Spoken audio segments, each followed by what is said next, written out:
Ақкөжектің достары. Ертегі. Бүгін Ақкөжектің туған күні. Аққоянның қызы Ақкөжек ормандағы сүйкімді төлдердің бірі. Оны туған күнмен құттықтауға аюдың қонжығы, еліктің лағы, қасқырдың бөлтірігі, киіктің құралайы және тағы басқа достары бірінен соң бірі келді. Ақкөжек туған күнін ұмытып кеткен екен. Ол достарының өзін құттықтай келгеніне қатты қуанды. Езуінен күлкі кетпеді.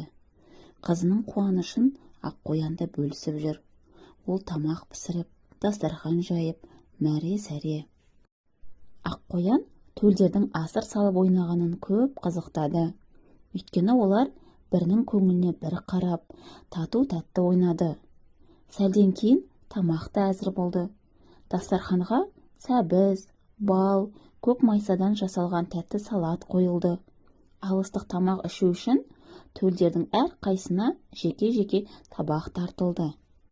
Төлдерге табақ тартылып жатқан кезде олардың тобына алыстағы жайлаудан құлыншақ, қозы, бұзау, ботақан төртеуі келіп қосылды.